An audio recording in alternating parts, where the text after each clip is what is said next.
Hello, my name is Amelia Nagoski, and today I'm here with the shortest video ever to give you an example of the value of recognizing yourself in a story, and also to show you the state of my barn and why I haven't been able to record much lately.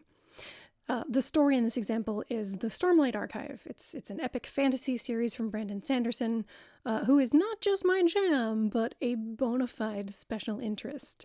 I am working very hard not to make the whole channel about Brandon Sanderson, but he's gonna leak in sometimes. I started reading Brandon Sanderson years ago, and I was just diagnosed with autism a few months ago, so when I recently went back and reread Stormlight books with my new understanding of what ASD is and how it can look different from the stereotype, I started to understand why I connected so keenly with the character of Jasnah Kholin.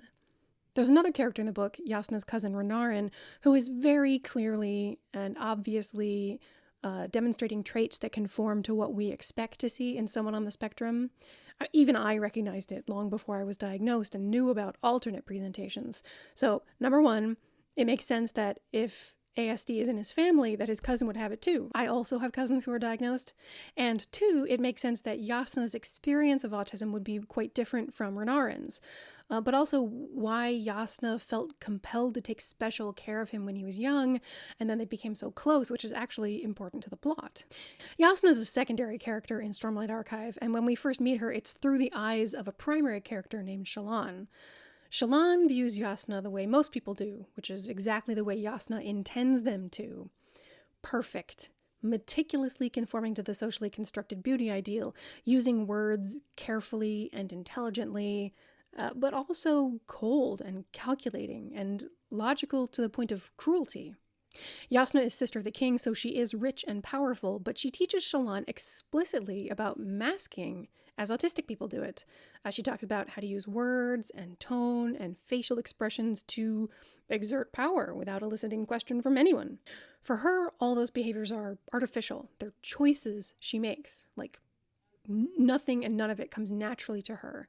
Shallan sees Jasnah with her mask down once and recognizes the difference and even some of why Jasnah has the mask and uses it and how much work it must be for her. And even while Jasnah works so hard to meet the superficial expectations of appearance and manners, she is openly atheist in a strictly religious society.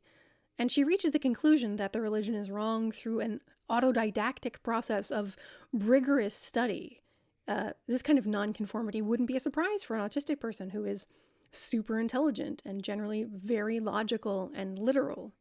In her own culture, she's a heretic and considered scandalous, but when she writes a persuasive letter to request help from a government of another nation where they are highly bureaucratic and their culture values scholarship and logic above faith or military action, her letter floors them and they think that she is amazing.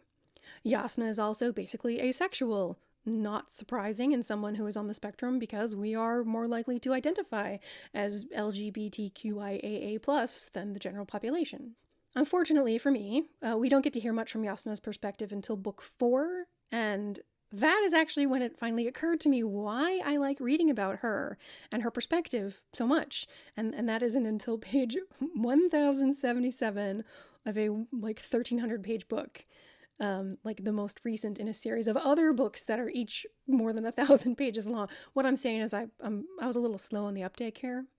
Anyway, on page 1077, we're reading in the third person from Jasnah's point of view, and she says she'd only come to realize early in her youth that she didn't approach relationships the same way everyone else seemed to. Her partners in the past had always complained that she was too cold, so academic. That had frustrated her. How was she to learn what others felt if she couldn't ask them? And when I read that, I finally, after 6 months after my diagnosis, 10 months after I first read it, I made the connection. Jasnah's experience is atypical, but it's very much my experience.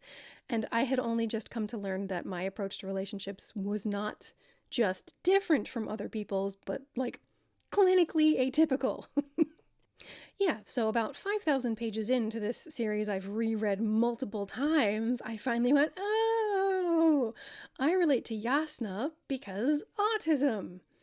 I'm not sure that Sanderson definitely, intentionally made Jasnah just like a real-life, high-achieving autistic woman, or if he just had her character fully in mind without knowing that it happened to conform to a particular pattern with a particular label, but that doesn't even matter.